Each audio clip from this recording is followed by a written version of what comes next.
पश्चिम केन्द्रीय बंगोपसागर थिबा बात्या मंथा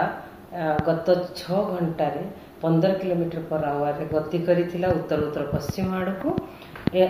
गति करी यह भयंकर बात्या रूप में परिणत होइथिला आज सकाळ 5:30 रे जहाँकि वर्तमान गोपालपुर ठारू 550 किलोमीटर दक्षिण दक्षिण पश्चिम दिगरे रही उत्तर उत्तर पश्चिम दिगरे गति करी आज 28 अक्टोबर संध्या किंबा राति पाखापाखि मछलीपट्टनम आउ कलिंगपट्टनम मध्य आंध्र उपकूल अतिक्रम कर संभावना रही जोटा कि काकीनाडा पाखापाखि आउ क्रॉस कला बेले तार इंटेंसिटी रहिबो सीवियर साइक्लोनिक स्टॉर्म किंबा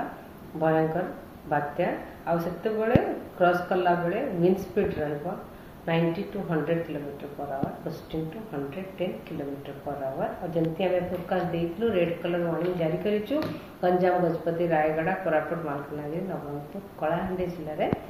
से रेड कलर वार्निंग जारी रही काली का फोरकास्ट जमती वर्षा रहिबो लोक मानकु खास करके एडवाइस करा जाउची वर्षा पवन समय रे बाहर न रहंतु घर भीतर रहंतु आ बिजुली घड़घड़ी को बिजुली घड़घड़ी समय बाहर न रहतु सुरक्षित जगह मैडम आज भुवनेश्वर को 3 घंटा भुवनेश्वर कटक को भुवनेश्वर कटक को येलो वार्निंग अच्छी किछि स्पेल हल्का मध्यम वर्षा रहिबो से डरवार किसी ना काम जगह प्रबल वर्षा भी मैडम बात्या वर्तमान भीषण बात्या रूप नहीं भीषण बात्या रूप नहीं वर्तमान आमर केन्द्रीय बंगोपसागर सॉरी पश्चिम केन्द्रीय बंगोपसागर रही जोटा कि 550 किलोमीटर दक्षिण दक्षिण पश्चिम अच्छी गोपालपुर। मैडम कह बात्या जो छत्तीसगढ़ मुहां हम से मालकानगिरी अतिक्रम कर कौन केमती रही व्यवस्था पूरा फोरकास्ट दि जाइए पवन भी वर्षार भी फोरकास्ट दि जाइए वार्निंग भी जारी करा जाइए और गवर्नमेंट भी एक्शन अच्छी भूस्खलन किसी रही कि मैडम किसी जगह है पारे से कि पूरा ब्रीफिंग स्टेट गवर्नमेंट को दि जाइए और स्टेट गवर्नमेंट भी एक्शन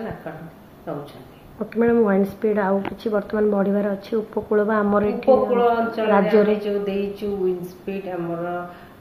60 ରୁ 70 kilometre per hour gusting to 80 kilometre per hour हमर उपकूलवर्ती अंचल जेंति गंजाम गजपति कोरापुट मालकानगिरी नवरंगपुर कलाहांडी रे रहिबार अछि बंदर गुडी को पय बे कोन रहि बंदर गुडी को पय वार्निंग जारी करा जाइछि आ हमर गोपालपुर बंदर का लोकल कस्टमरी सिग्नल नंबर 3 कालीटर हम इश्यू करिछु अलगा बंदर